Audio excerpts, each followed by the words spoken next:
Que nós ainda estejamos em paz, que as bênçãos do Senhor permaneçam sobre as nossas vidas, os nossos corações estejam abertos para nós permanecermos em torno da palavra de Deus e também conceda a todo o povo de Deus, cristãos e judeus, a liberdade necessária para que nós possamos receber com alegria a palavra de Deus no nosso coração e este novo cântico que vem sendo derramado sobre as nossas vidas. Com toda certeza, nós estamos recebendo um cântico novo. Um vinho novo vai sendo derramado sobre todo o povo de Deus. Toda a casa de Deus vai recebendo a partir de então este vinho novo.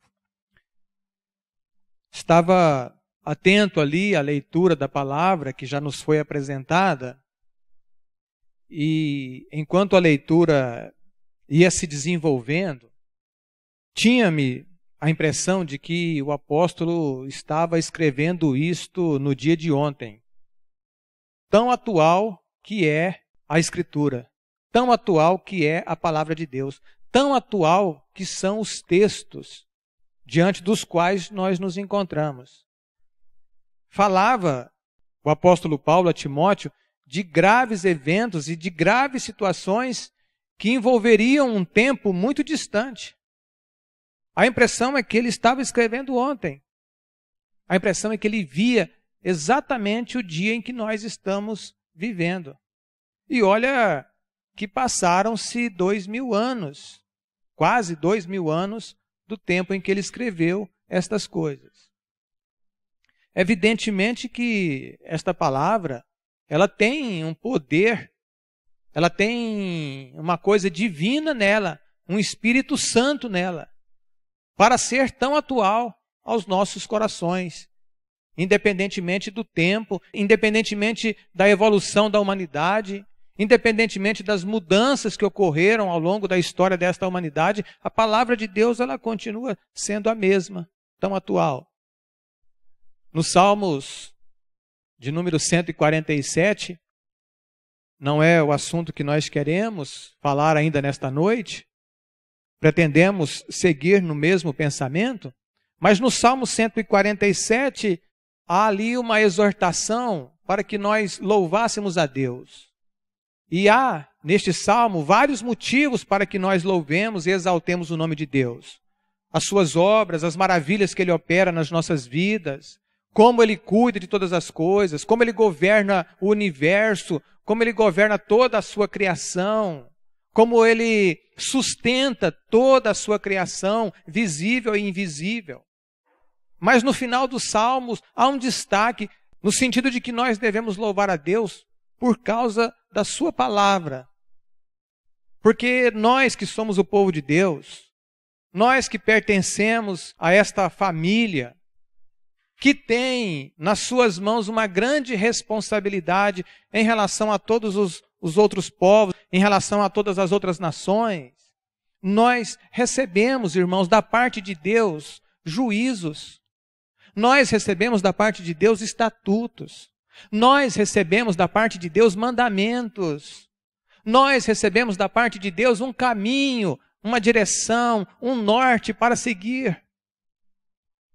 Existe uma outra passagem, eu não me recordo exatamente aonde está agora, em que o profeta pergunta acerca de qual outra nação teria recebido da parte do Senhor tal bênção. O que queremos dizer com isto? O que queremos lembrar com isto? Queremos dizer e lembrar aos irmãos que esta palavra, ela tem tudo a ver com o povo de Deus. Ela foi dirigida especialmente ao povo de Deus. Isto não quer dizer que ela não tem relação, ou não tem consequência, ou não tem nada a ver com a humanidade.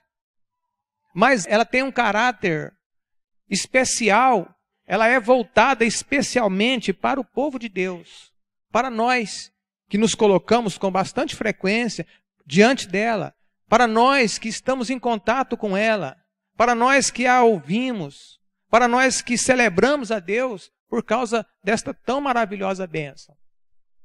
quando estamos aqui tratando da palavra de Deus, nós estamos tratando de uma bênção que foi dirigida especialmente a cada um de nós.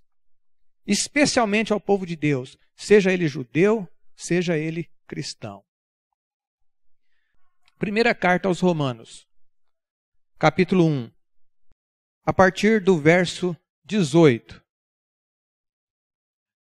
Aqui nós temos uma outra passagem que também nos dá a impressão de que foi escrita ontem, em função do que nós vivemos neste tempo. A palavra de Deus aqui, ela diz assim para nós: porque do céu se manifesta a ira de Deus sobre toda a impiedade e injustiça dos homens, que detêm a verdade em injustiça. Porquanto, o que de Deus se pode conhecer, neles se manifesta, porque Deus lhe manifestou. Porque as suas coisas invisíveis, desde a criação do mundo, tanto o seu eterno poder, como a sua divindade, se entendem e claramente se veem pelas coisas que estão criadas, para que eles fiquem inexcusáveis. Porquanto, tendo conhecido a Deus, não o glorificaram como Deus, nem lhe deram graças, antes em seus discursos se desvaneceram, e o seu coração insensato se obscureceu. Dizendo-se sábios, tornaram-se loucos, e mudaram a glória do Deus incorruptível em semelhança da imagem de homem corruptível, e de aves, e de quadrúpedes, e de répteis. Por isso também Deus os entregou às concupiscências de seus corações, à imundícia, para desonrarem seus corpos entre si. Pois mudaram a verdade de Deus em mentira, honraram e serviram mais a criatura do que ao Criador, que é bendito eternamente. Amém. Por isso Deus os abandonou às paixões infames, porque até as suas mulheres mudaram o uso natural, ao contrário à natureza. E semelhantemente também os homens, deixando o uso natural da mulher, se inflamaram em sua sensualidade, uns para com os outros, homens com homens, cometendo torpeza e recebendo em si mesmo a recompensa que convinha ao seu erro. E como eles não se importaram em ter conhecimento de Deus, assim Deus os entregou a um sentimento perverso para fazerem coisas que não convêm. Estando cheios de toda a iniquidade, fornicação, malícia, avareza, maldade, cheios de invejas, homicídios, contendas, enganos, malignidades, sendo murmuradores, detratores, aborrecedores de Deus, injuriadores, soberbos, presunçosos, inventores de males, desobedientes aos pais e às mães, nécios, infiéis nos contratos, sem afeição natural, irreconciliáveis, sem misericórdia, os quais, conhecendo o juízo de Deus, que são dignos de morte os que tais coisas praticam, não somente as fazem, mas também consentem aos que as fazem. Amém. Como disse, parece que foi escrito ontem. Tal é a situação, tal é a condição, tal é o estado em que nós, povo de Deus, tristemente nos envolvemos com a escuridão, com a idolatria, com a prostituição, com a confusão deste grande mundo, com esta grande escuridão que envolveu as nossas vidas dentro dessa história. Entretanto, irmãos, nós precisamos ter certeza nos nossos corações que o Deus que criou o céu, a terra, o mar, o Deus de Abraão, o Deus de Isaac, o Deus de Jacó. Ele governa e preside sobre todas as coisas. Como diz nos Salmos, ele reina e reinará eternamente. O seu governo permanecerá, os seus propósitos estão em andamento, o seu plano para toda esta humanidade está em curso. E para manter e fazer com que este propósito, este plano se cumpra, entre tantas coisas existe a ira de Deus, a lei de Deus, a vontade de Deus, que não é, irmãos, com toda certeza, como aprendemos ontem, não é uma questão de fé. Não é uma questão de fé. Não se trata de nós acreditarmos ou não. Não se trata de nós aceitarmos estas coisas ou não.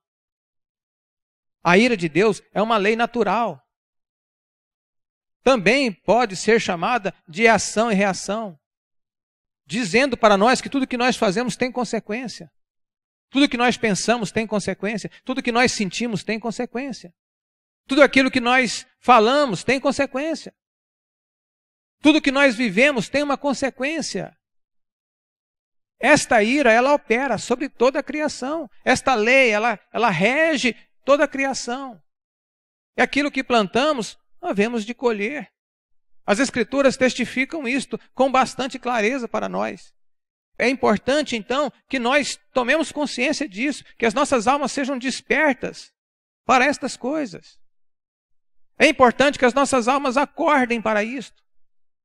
Porque não se trata de acreditar ou deixar de acreditar, é assim. É assim que as coisas funcionam.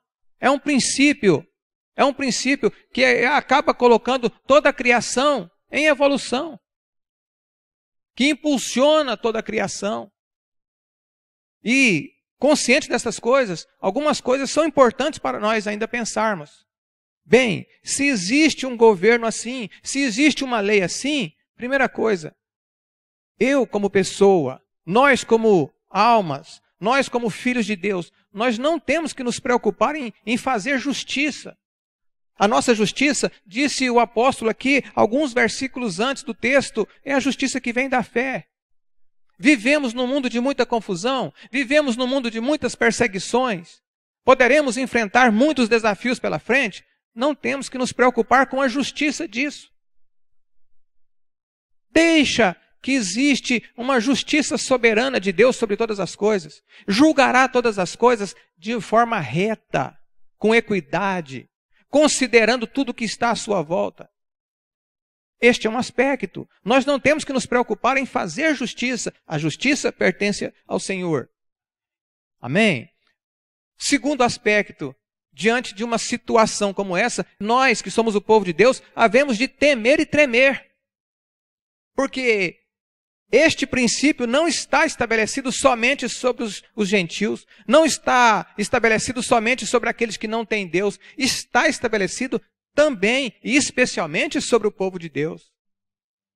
Como diz a própria palavra de Deus, o juízo começará pela casa de Deus. Se faz necessário e urgente, então, que nós façamos reflexões acerca da nossa vida, que nós olhemos para ver como é que estamos vivendo, como é que nós estamos nos relacionando com Deus, com a nossa família, com tudo aquilo que está à nossa volta, porque a mesma lei, a mesma ira também está sobre nós. Importante que nós estejamos atentos para estas coisas. O que se pode conhecer de Deus? O que se pode saber de Deus? O que se pode compreender acerca de Deus? Ele diz aqui para nós que tudo o que nós podemos compreender de Deus, tanto a sua criação, ele diz no versículo 20, como também o seu eterno poder, como também a sua divindade, tudo que nós podemos compreender acerca de Deus, ele diz, está manifesto nas coisas que foram criadas. Irmãos, nós não precisamos fazer um curso de teologia para compreender o que é Deus.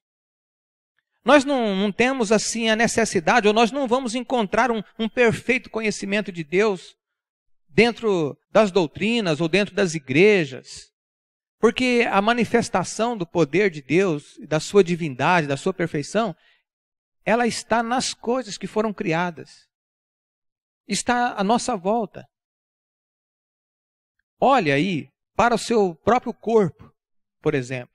O seu corpo físico, que a sua alma hoje se serve dele para viver essa experiência. Já pararam para imaginar e para olhar que máquina, que coisa perfeita é um corpo humano, irmãos? Como funciona, como existe uma ordem, uma multidão de membros, de células, milhões e milhões e trilhões, sei lá, de células dentro de um corpo, vivendo de uma forma organizada. Olha as plantas, olha os animais, insetos, o céu, as estrelas, o universo.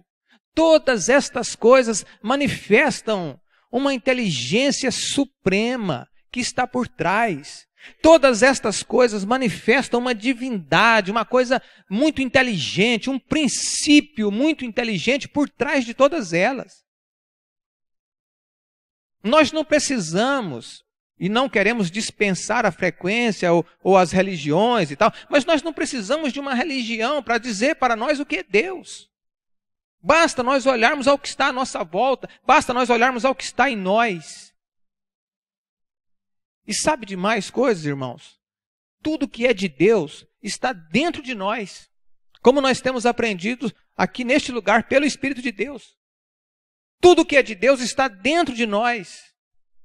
Não está longe. Nós não temos que buscar um conhecimento de Deus aqui e acolá. Está dentro de nós. A sabedoria de Deus, a verdade de Deus, o amor de Deus, toda a perfeição de Deus está dentro de mim, está dentro de você. Não está longe. Olha que coisa maravilhosa, irmãos. Toda a perfeição do Criador está dentro do homem. Bem, diante destas coisas, nós, especialmente nós que somos o povo de Deus, somos indesculpáveis. Como poderíamos dizer depois, olha, não deu tempo de eu conhecer a Deus. Não consegui encontrar Deus. Busquei aqui, busquei acolá e não o achei. Não vi. Mas, como diz a palavra de Deus aqui, nós nos perdemos. O povo de Deus se perdeu. O povo de Deus se corrompeu. O povo de Deus se envolveu com a idolatria. Se envolveu com a prostituição.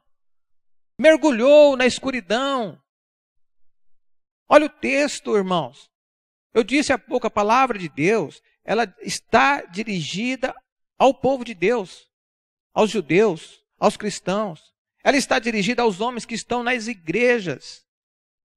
Ela está dirigida aos homens que se reúnem como irmãos em torno dela. Sabe o que aconteceu? Tendo conhecido Deus, diz aqui no versículo 21, nós não glorificamos Deus, nem lhe demos graças. Os nossos discursos, diz aqui, se desvaneceram. O coração insensato se obscureceu, dizendo-se sábios, achando-se entendidos, tornamos loucos. O povo de Deus mudou a glória de Deus, do Deus incorruptível, em semelhança de homem corruptível, em semelhança de aves, de quadrúpedes e de répteis. Mudaram a glória de Deus. Transformaram o Deus de Abraão, de Isaac e de Jacó num Deus de homens, um Deus humano. Irmãos, não foram aqueles que não têm Deus que fizeram estas coisas, foram aqueles que estavam nas igrejas. Foram aqueles que estavam em contato com a palavra de Deus que fizeram estas coisas. Quando diz que transformaram Deus numa imagem de homem corruptível, ele quer dizer para nós que nós, num determinado momento, passamos a querer compreender Deus do ponto de vista do homem. Passamos a compreender Deus do ponto de vista do homem. Começamos a nos relacionar com Deus que se comporta como homem, que vive como homem, que pensa como homem, que age como um homem, que julga como um homem, que condena como um homem. achando que Deus é como o homem, esquecendo-se que o Senhor Jesus, nosso pastor, disse que Deus é espírito. Deus é espírito, Deus não é homem. Não satisfeitos, transformaram Deus a uma imagem de quadrúpedes, ou seja, de animais, de aves. Sabe o que significa isso? Deram a Deus um caráter de irracionalidade.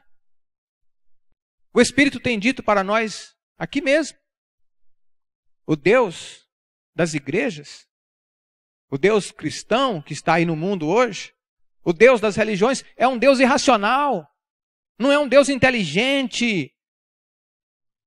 Aquele princípio inteligente que criou todas as coisas, que organizou todas as coisas, ele passou a agir dentro de uma irracionalidade, ou seja, ele passou a agir dentro de uma forma apenas miraculosa. Especialmente no meio cristão, se concebe a ideia de que Deus pode fazer qualquer coisa. Eu não discuto. É claro que Deus pode fazer qualquer coisa. Mas não é por esta via que Ele governa. Não é por esta via que Ele reina.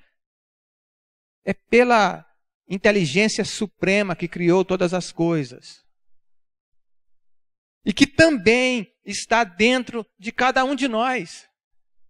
Então, quando diz aqui para nós que Deus foi transformado ou foi feito em imagem de quadrúpedes e de aves, quer dizer que nós, povo de Deus, cristãos e judeus, passamos a tratar com um Deus que é irracional. E Deus não é irracional. Não é irracional. É um Deus absolutamente inteligente. E nós, irmãos, estamos sendo chamados para compreender como é que funciona esta inteligência de Deus.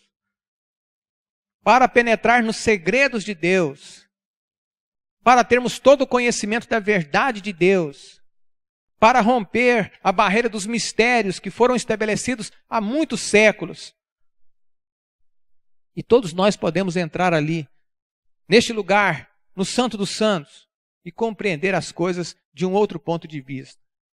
É preciso que o nosso pastor Jesus, que Ele cuide das nossas almas, que Ele tome conta de nós, que nos dê liberdade, que nos ajude a romper os muros, as barreiras nossas e também da religião.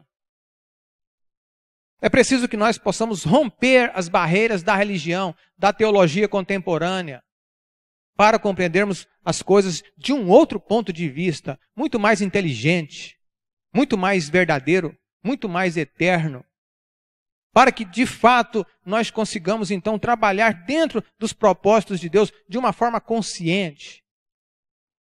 E trabalhar dentro dos propósitos de Deus não significa criar uma nova religião, não significa trabalhar dentro de uma nova religião, não, significa trabalhar na construção de uma nova humanidade, de uma nova Jerusalém, de um novo tempo, para uma nova humanidade.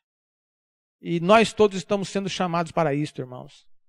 É uma glória, é uma honra, é um privilégio, poderíamos dizer assim, por falta de um adjetivo melhor, agora no momento, podermos servir a Deus na construção de um novo tempo.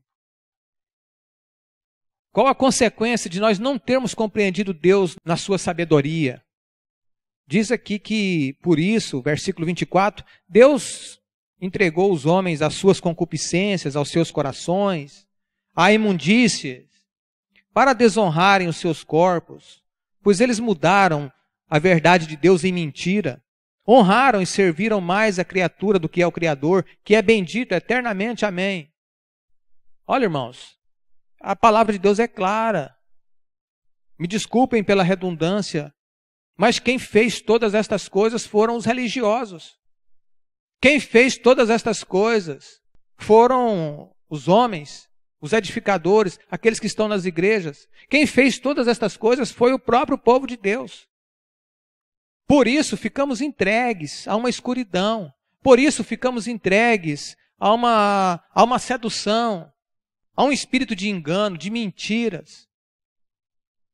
Entretanto, pela misericórdia do Senhor, temos a graça de contarmos hoje com o socorro dele para sermos resgatados desta escuridão.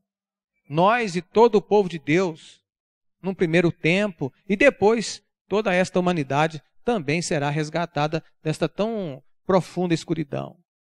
Importa Importa que nós tomemos consciência dessas coisas. Importa que nós paremos um pouco de servir a criatura. Ontem, esta comunidade celebrou, vamos dizer assim, o Dia do Senhor. Um dia em que os irmãos se reuniram aqui logo cedo.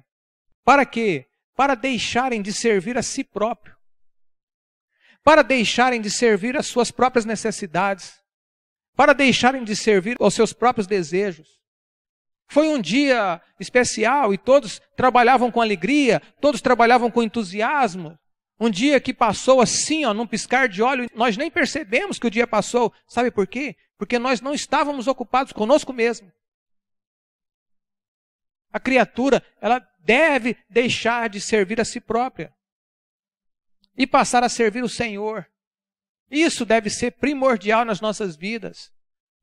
Esperamos em Deus que um dia, esse dia do Senhor, volte a ser como foi estabelecido no princípio, pelo menos. Que seja todos os sábados. Não é verdade? Que seja pelo menos um dia por semana em que nós vamos tirar da nossa vida, não para servir a nós mesmos, mas para servir a Deus. Isto será uma coisa maravilhosa, será uma coisa abençoada. Será uma coisa edificante, que trará vida, que trará saúde, não só para nós, mas para todos aqueles que estão à nossa volta. Traz saúde para a comunidade, traz saúde para a nossa casa, traz saúde para a nossa família. Bênçãos decorrem disto para as gerações futuras. É um tempo em que nós havemos de acordar para que nós deixemos esta ilusão que está no mundo, irmãos. Um dia só para o Senhor. Um dia só. Não fará falta. Ninguém morrerá por causa disto. Ninguém passará fome por causa disto. Ninguém passará sede por causa disto. Eu digo sempre aos irmãos na nossa comunidade que durante aquela viagem pelo deserto, houve muitos que ficaram pelo caminho, mas ninguém ficou pelo caminho porque faltou água. Ninguém morreu pelo caminho porque faltou o que comer. Ninguém morreu pelo caminho porque não teve roupa para vestir ou porque não teve calçados para andar. Os que ficaram, a grande multidão que acabou ficando pelo caminho, ficou por causa da sua rebelião. Porque se rebelaram em função da satisfação das necessidades humanas, do comer, do beber, do vestir. Esta mesma preocupação está aí nos nossos dias, sufocando o povo de Deus, oprimindo o povo de Deus, entorpecendo os sentidos do povo de Deus. Mas certamente que o Senhor haverá de nos livrar de tudo isso. Amém? Para nós irmos concluindo, as consequências elas são muito graves. O afastamento de Deus, o distanciamento de Deus, a falta de compreensão acerca de Deus, a falta de submissão, sujeição a Deus, o fato de nós ficarmos envolvidos em servir apenas a criatura e não servir ao Criador, traz graves consequências. E o apóstolo aqui, ele profetizou também acerca dessas consequências, de como Deus age, de como esta ira de Deus age, de como a lei de Deus age. Todos nós estamos sendo chamados para servir na casa de Deus. Alguém está sendo constrangido para isso? Absolutamente. Alguém está sendo obrigado a isso? Absolutamente. Você quer participar desta obra? Venha participar. Você não quer? Fique à vontade. Entretanto, o nosso distanciamento disso traz consequências gravíssimas. A nossa ação, no sentido de nos afastarmos do povo de Deus, de não nos importarmos com o chamado de Deus, traz consequências gravíssimas.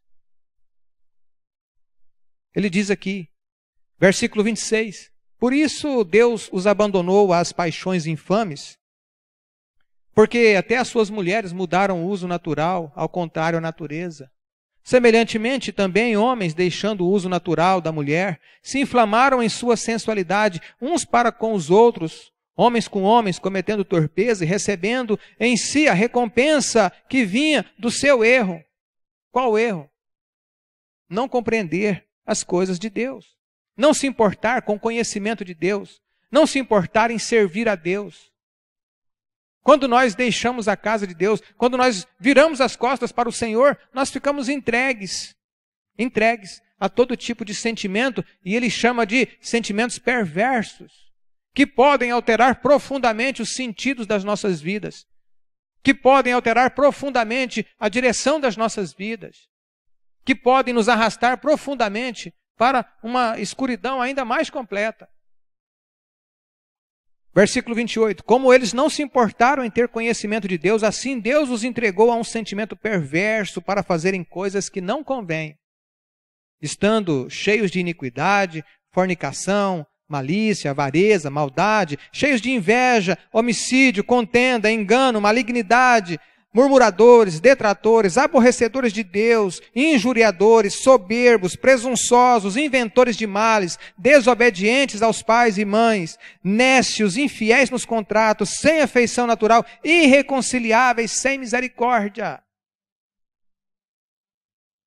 E por último, ele diz, os quais, conhecendo o juízo de Deus, de novo, irmãos, estas coisas não foram cometidas ou não aconteceram fora do povo de Deus, aconteceu no meio do povo de Deus. Pois ele está se referindo, está se dirigindo a quem conhece o juízo de Deus. E aqueles que conhecem o juízo de Deus. E o juiz de Deus diz que são dignos de morte os que tais coisas praticam. Estes que conhecem o juízo de Deus não somente praticam estas coisas, mas consentem também com aqueles que fazem as mesmas coisas. Percebem como o mal, ele engrandeceu, ele envolveu, ele seduziu, obscureceu os nossos sentidos, desvirtuou os nossos caminhos, vamos dizer assim, o nosso caminho. E por aí nós podemos então perceber a grande maravilha que Deus, por meio de Jesus Cristo, está fazendo nas nossas vidas. Observem, irmãos, qualquer exame, qualquer análise, qualquer reflexão, por mais simples que seja, por mais rasa que seja, nós vamos perceber que nós estamos recebendo da parte do Senhor um enorme socorro, um enorme livramento, uma enorme bênção. Pois Ele está nos tirando da mais completa escuridão e nos conduzindo para a sua divina e maravilhosa luz. Nós não podemos resistir ao Espírito de Deus. Nós precisamos, todos nós, os irmãos que estão aqui, aqueles que estão longe, recebendo a palavra de Deus, deixa o Espírito de Deus te guiar. Deixa que Jesus Cristo seja o pastor da tua alma. Curva-te diante do Senhor. Diga ao Senhor, Senhor, o que queres que eu faça? Onde quer que eu atue, me deixa participar desta tua obra. Implore, irmãos. É preciso deixar aquele tempo em que nós íamos na igreja apenas para se servir da bondade, da misericórdia e da graça de Deus. É hora de nós, como fez o nosso apóstolo, dizer ao Senhor, o que queres que eu faça, Senhor? Para quê? Para que nós não permanecemos ou não venhamos a estar de novo nessa grande escuridão que envolveu o mundo. Estas coisas, elas estão dirigidas ao povo santo de Deus. Que este povo receba da parte do Senhor olhos de ver, ouvidos de ouvir, e que os nossos corações se alegrem por tais obras e tais coisas tão maravilhosas que estão diante de nós.